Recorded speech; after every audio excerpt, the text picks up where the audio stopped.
40 வயதிலே பேரும் புகழும் அடைந்தவர் ஜான் ஜபராஜ்.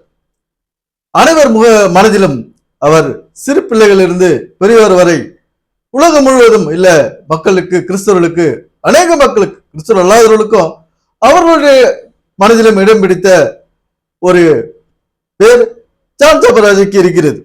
இதுல மாற்று கருத்து கிடையாது. ஏன்னா சிறு பிள்ளைகளையும் வாலிபர்களையும் கவர்ந்தவர் வயோதிபர் வரை இவரை ரசிச்சவங்க நிறைய பேர். அதே சமயத்துல எவ்வளவு சீக்கிரம் அவர் வளர்ந்தாரோ அதே சமயத்துல இவருடைய எதிரிகளும் அதிகமாயிட்டாங்க. இவருக்கு எதிரிகளும் அதிகமாயிட்டாங்க. இவரை எல்லா இடத்துலயும் கிறிஸ்தவத்துக்கு எதிராக செயல்படுறாரு, கிறிஸ்தவத்துக்கு ஒத்துவராத விஷயத்தெல்லாம் ஒரு ஜான் ஜபராஜ் செய்யறாருன்னு அப்படி இவரை பேரை சொல்றாங்க. மறைமுகமா பேசுறவங்க நிறைய பேர். எல்லாருமே மூத்த ஊழியர்கள் இன்னைக்கு சொல்லிக்கிறாங்க, நாங்க தான் பெரிய ஊழியர்கள் சொல்லிக்கிறாங்களே, அவங்க எல்லாருமே ஜான் ஜபராஜ பேர் சொல்லாத நிறைய பேசியிருக்காங்க. இப்ப ஜான் ஜபராஜ் என்ன சொல்ற நம்ம கேட்போம் வாங்க. எரிகிற சூழ என்ன ஆச்சு, எரிய வந்த கூட்டம் எரிஞ்சு, எரிகிற சூளை எரிய வந்த கூட்டம் வேகத்தில என்ன எரிஞ்சும் முடிகூட கருகாமம் எப்படா எரிந்த வந்தவன் எல்லாம் தூக்குறதே, நீ என்னைய தூக்குறடா, அவர் ஒன்னிய தூக்குறாரு. தூக்கி எறிய வந்தவன் எல்லாம் தூக்குறதே சிங்கத்தோட. 1 2 go. ஒரு யூத ராஜா சிங்கம் ஒண்ணு என் பக்கத்தில் அல்ல, அவர் சரித்திரத்தில் முடியாதுன்னு இன்னைக்கு ராத்திரி. பல பேருடைய சூழ்ச்சிகளால ஜான் ஜபராஜ் சிறைக்கு செல்ல நேர்ந்து விட்டது. அவர் தவறு செய்தாரா இல்லையா என்பது இன்னும் நமக்கு முழுமையா தெரியாது. இப்படி வீட்டுக்குள்ளே அவருக்கு எதிரிகள், வெளியிலே எதிரி, நாட்டிலே எதிரி, உலகத்திலே எதிரி, வீட்டுக்குள்ளே எதிரி அவர்கள் அதிகமாகிட்டாங்க. யாரை எப்படி சமாளிக்கிறதுன்னு முடியாததான் அவர் பல விபரீத முடிவுகளை அவர் எடுக்க வேண்டியது காலத்தை கட்டாயமா இருக்கு.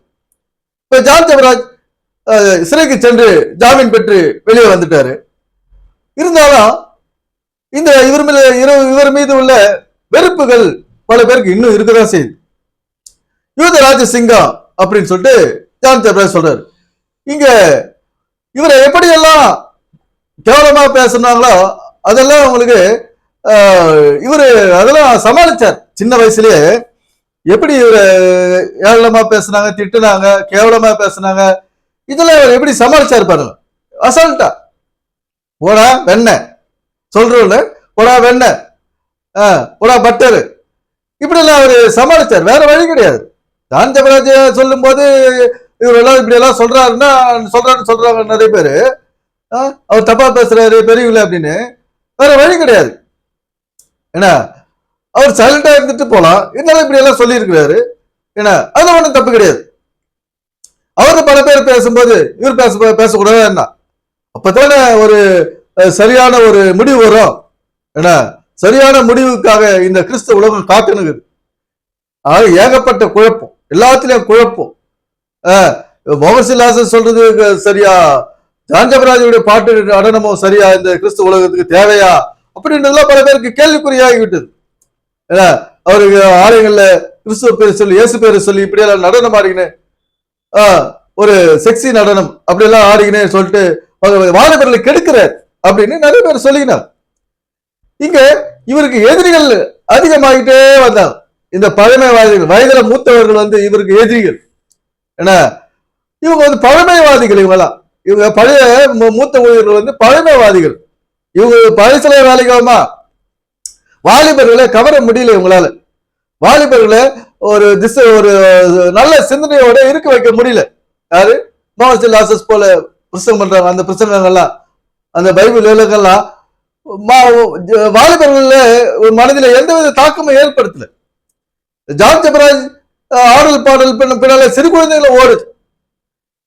இந்த கிறிஸ்தவம் பண்றது அப்படியே சைலண்டா, கை கால் ஆட்டாத, பாஸ்டர் முகத்தையே பார்த்து பேசுறத கேட்டுன்னு உட்காந்து மணிக்கணக்கில் உட்கார்ந்துக்கிறது தான் இங்க கிறிஸ்தவம், அதான் சர்ச்சு, அதான் ஆராதனை அப்படின்னு வச்சுக்கிறாங்க.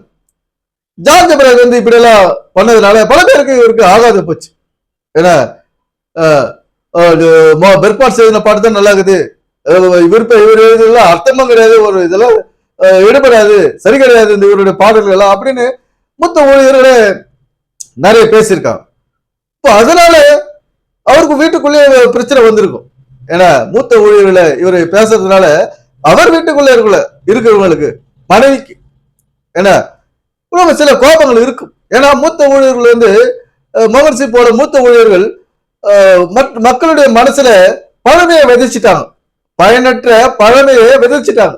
அந்த பழமையால பயனற்றதால நமக்கு ஒரு பயணம் கிடையாது. அவங்க கொடுக்குற பயனற்ற பைபிள் விளக்கத்தால நமக்கு ஒரு பயணம் கிடையாது. அதெல்லாம் யாரும் சிந்திக்கிறது கிடையாது. ஏதோ கதை போல உட்காந்து கேட்டுக்கின்னு அப்படி பிரமிச்சு போய் மகர்ஷி லாசஸை பார்த்துக்கின்னு உட்காந்து அதுக்கப்புறம் பழைய மாதிரி போய் கஷ்டங்களும் வறுமைகளும் நம்ம அனுபவிக்கிறது அங்க நடந்தது. இப்ப ஜான் ஜெபராஜ் வந்து வாலிபர்களை வந்து கவர்ந்துட்டாரு, அவர் பேச்சு கேட்கிறாங்க வாலிபர்கள். இப்படி இருக்கும்போது அவர் மேல வீண் பழி வேணுதுல ஒரு பெரிய ஒரு ஆச்சரியமே இல்லை.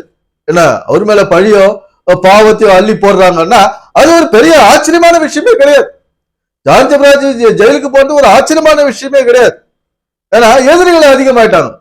எப்படியாவது ஜான் ஜெபராஜ பழி வாங்கணும் அப்படின்றதுதான் இவர்களுடைய ஒரே எண்ணம். அதனால்தான் அவளை ஏவி விட்டு ஜான் ஜெபராஜ நிரந்தரமா க்ளோஸ் பண்ணணும் அப்படின்றது அவங்களுடைய எண்ணம். கர்த்தருடைய சித்தம் அது நடக்கும். அதனால நாம வந்து எதையும் இங்க தீர்மானிக்க முடியாது. கர்த்தருடைய சித்தம் ஏதோ அது நடக்கதான் போகுது. ஜான் ஜெபராஜ் வந்து கிறிஸ்தவம் ரெண்டா போச்சு. கிறிஸ்தவம் ரெண்டா போச்சு. பழமைவாதிகள் புதுமைவாதிகள் சொல்லிட்டு இந்த ஜான் ஜெபராஜோட இந்த விடுதலை நமக்கு எல்லாருக்கும் ஒரு விடுதலை கண்டிப்பா கிடைக்கும். இந்த கிறிஸ்தவத்துல பழமைவாதிகள் அட்டகாசம் இனிமே கொஞ்சம் ஒடுக்கப்படும், ஓரங்கட்டப்படும். எனவே சிந்திப்போம், செயல்படுவோம். நன்றி, வணக்கம் நண்பர்களே.